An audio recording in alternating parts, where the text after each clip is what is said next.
A long time ago, in a land far away, there lived a king and queen who had just one son.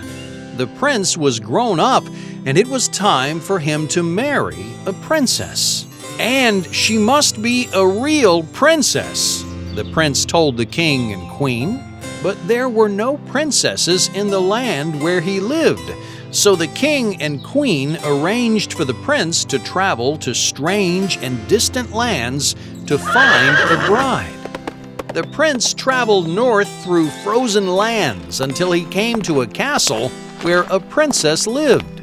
This princess was tall and fair and very clever, but she was also vain and boastful. A real princess would not be boastful, thought the prince. So he traveled south through hot, sandy deserts until he came to a palace where a princess lived.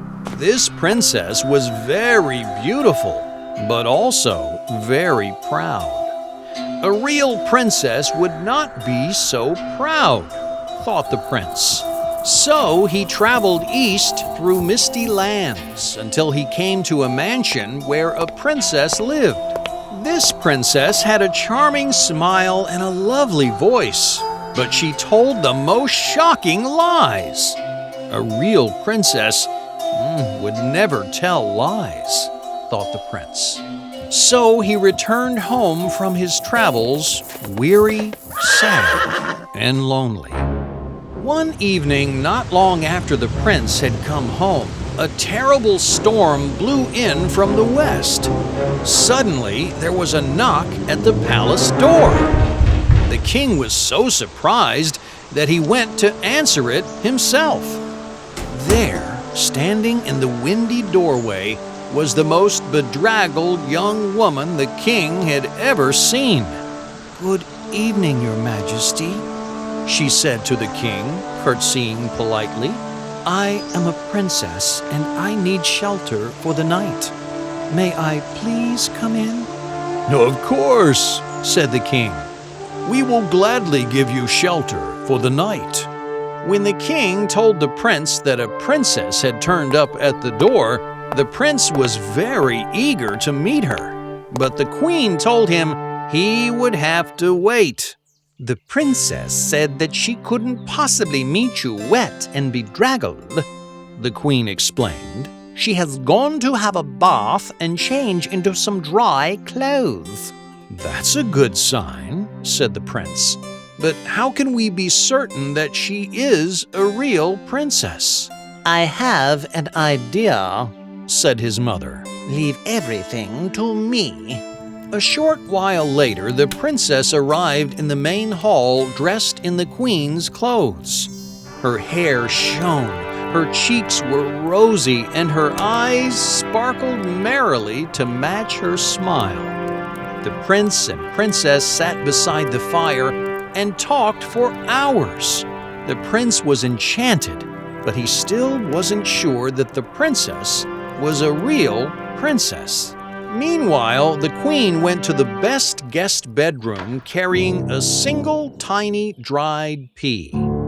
In the bedroom, she put the pea under the mattress. Then she asked a servant to bring another mattress to put on top of the first, and then another mattress, and another, until there were 20 mattresses on the bed. Then the queen told the servant to put 20 soft, cozy quilts on top of the mattresses and had a ladder brought for the princess. The princess was surprised when the queen brought her to the bedroom with its towering bed and ladder, but she didn't protest or complain. She thanked the queen and wished her good night. The princess climbed the ladder to the very top of the bed. Sighing contentedly, she settled down to sleep. But the princess did not sleep a wink. She tossed and turned all night. By morning, the princess felt tired and weary. When she came down to breakfast, the prince, the king, and the queen greeted her eagerly. "Did you sleep well?" asked the queen. "I'm afraid not," sighed the princess. "There was something small and hard in the bed, and no matter which way I turned, I still felt it. Oh, I'm dreadfully tired, for I hardly slept at all." "I'm so sorry," said the queen, "but I'm delighted too, for this proves that you are indeed a real princess. Only a real princess would feel a tiny pea under 20 mattresses and 20 quilts." The prince was overjoyed, for he had already fallen in love with the princess, and she had fallen in love with him. And so they were married. And what happened to the pea? It was put on a velvet cushion in a glass case and sent to the museum, where it's still on display today.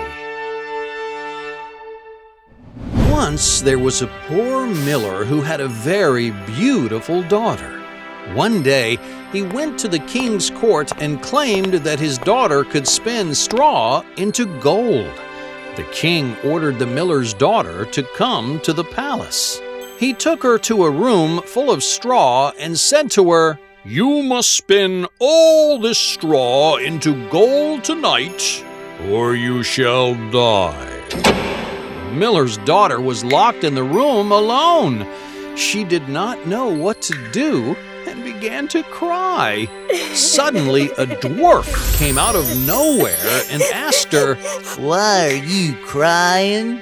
When she told him the story, he said, "Don't worry, I'll spin the straw into gold, but what will you give me in return?" "I will give you my necklace," she promised.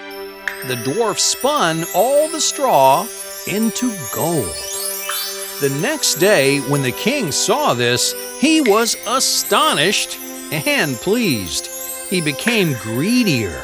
He took the girl to a bigger room and said, "Spin all this straw into gold, or you shall die." She was locked inside again, and once again, she began to cry. The tiny man came into the room once more. He said, "If I spin all the straw into gold, what will you give me this time?" She gave him her gold ring, and he sat through the night and spun all the straw into gold. The third morning, the king was very happy to see the room full of gold. He took her to the biggest room filled with straw and said, "If you spin all this straw into gold, you shall become my wife." The girl was locked up, and once again, she began to cry. This time, when the little man came to her, she said, "I don't have anything to give you, sir. What will I do?" He said, "Promise me that you will give me your firstborn child when you become the queen." The girl agreed to do so because she was not expecting to become the king's wife. The tiny man spun all the straw into gold in the night. The next day, the king was pleased to see the gold. He married the girl, and soon they had a baby. The tiny man came to the queen to take her baby away, but she had forgotten about the promise. She cried and begged him to leave her baby alone. The tiny man said, "I will not take your baby if you can guess my name. I'll give you 3 days. Saying this, he disappeared. The queen tried to remember all kinds of names. The next night when he came, she told him all the uncommon names that she could think of. Let's see. Perhaps your name is Timothy, Benjamin, or Jeremiah. But he always answered, "That is not my name." The next day, the queen sent her servants all over the country to get all the possible names of the people. That night, the dwarf came to the queen again, but she could not guess his real name. On the third day, one of the queen's servants went into the forest to find the little man. Deep in the woods, the servant found him dancing and singing happily in front of a fire. He sang, "Today I bake, tomorrow I brew. The next I'll have the young queen's child. Ha ha! Glad am I that no one knew that Rumpelstiltskin I am styled." The servant went back to the palace and told the queen the name of the dwarf. That night, when the little man came to the queen, she was already prepared. The tiny man challenged, "Do you give up? Shall I take your child away?" The queen smiled and replied, "Is your name Harry? Is it Conrad? Perhaps it is Rumpelstiltskin." Hearing his name, the tiny man screamed, "How could you possibly know my name?"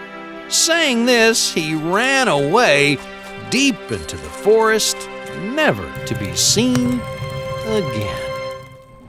Do you wish to see load of stories here? Then please subscribe this channel. Along with your friends and family, enjoy all the videos of Magicbox. Magicbox English, a place to learn lot of good things with happiness. Don't forget to subscribe.